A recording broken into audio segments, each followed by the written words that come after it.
Hi everyone, we're going to have a look at fiscal policy. If you look at the top corner here, you can see it says demand side, and this is one of the really important things with this policy. It's a demand side policy. So we're going to be looking at a form of intervention in this video, and we're going to be looking at how it affects aggregate demand in an economy. You can see on the board here I've got the circular flow of income, and I've got an example of an economy, could be the UK economy, and we've got a really big negative output gap here. We're quite a long way, well, a really long way from our maximum output, our potential of the economy. So we've got lots of unemployment, a big negative output gap. Now, if you're the Chancellor, or you're any kind of economist, you're looking at this thinking, we've got a problem here.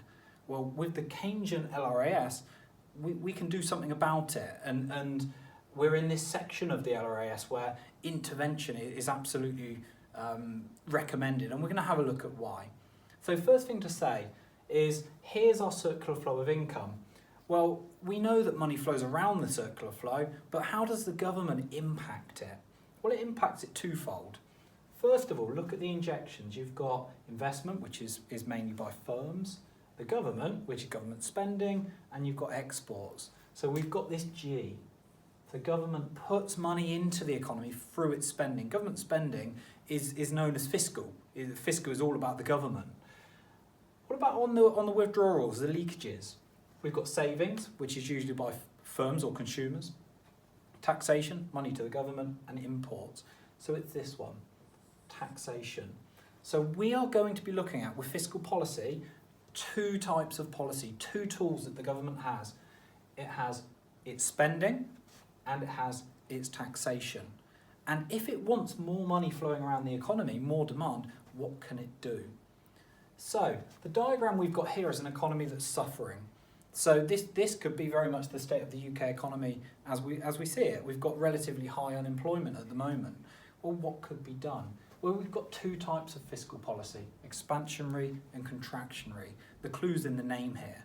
So if we're going to use expansionary, we're looking at growing the economy, moving that aggregate demand out to the right, getting people into work, getting spending going, and basically getting more money flowing around the system. So how do we do it? Well, we've got two options. We can either, think about it, how do we get more money flowing? We can either put more in or take less out. So let's have a look. So expansionary fiscal policy, we can either increase government spending and or decrease our taxation. Think about during the pandemic what the government's done. Huge increases in spending. The furlough scheme's been the number one, but there's been lots of others. Has it decreased taxation? Well, not all taxations, but it has done some. For example, stamp duty was put down to 0% on the first £500,000 of any house bought. Why has it been done? To try and prop up the economy, to try and keep that money flowing around. How's this shown on a diagram? Well, if we've got an economy like this and we increase G, we'll have more money flowing around that system, and aggregate demand is going to be pushed outwards. How is it? Well, if more money is put in, that's going to create jobs. Imagine the government does a big, road building scheme, or you could look at something like HS2. That goes to consumers. People have got more money, they're going to spend some of it. Not all of it, depends on the marginal propensity to consume, but they're going to spend more of it. So consumption is going to rise as well as G. AD is going to push out to AD1. What does that do? We move from Y0 to Y1 and PL to PL1. So what's the impact of this intervention? Well, we've had a big impact here. We've got economic growth. We've got an increase in the output in the economy. We've got a decrease in this unemployment, the negative output gap, which has moved from there to there. So it's looking good. It's been successful. Are there any downsides? Are there any macroeconomic conflicts? Well, potentially, we've had an increase in the price level here. It depends where we are on this as to how much of a price level change. If the price level change is 2% around about, that's okay. Anything more than that, and it might start to break the target of 2%, low and stable inflation. So we've got to bear that in mind. Now, this looks quite straightforward, doesn't it? But what else have we, what problems might we have here? We've got an economy that's struggling. We simply say, increase government spending, decrease tax. Are there any problems that you can think of using this policy? Is it that simple? Well, if you've got a question on this, I'd be thinking of the following evaluation points. What about the multiplier? When that money's put in, it will move round the economy more than once, depending on the state of the economy and consumer confidence and so on. If you get that wrong and you overestimate it, bear in mind this can take up to 2 years to fully filter through. If you overestimate it, maybe your economy won't move far enough. If you underestimate it, the AD might end up here somewhere. Well, that's no good either, because if you do that, your inflation is going to go sky high. This is a problem. Another basic macroeconomic problem. If your answer is to spend more and take less in, think about yourself. If you spend more and you don't earn as much, what problems do you face? Well, we've got a big deficit, and one of the macro targets is to reduce it. This, in the short run, is going to add to it. Now, it doesn't mean that you can't do it, but there's lots of different economic arguments here. Do you spend your way out of trouble, or do you go for the austerity approach and try and be prudent and save money, as done under the Cameron government? So you can see here, we've got this argument, this problem. But the theory suggests if you want to boost your economy, you increase spending, you decrease your taxation.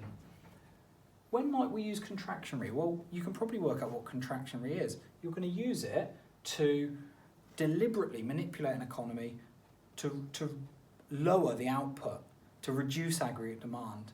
Now, why would you do that? You wouldn't do that just for the sake of lowering aggregate demand. You might do it if we've got this diagram. Let's change it. And you've got AD2, and you're all the way up here, and you've got that really high inflation.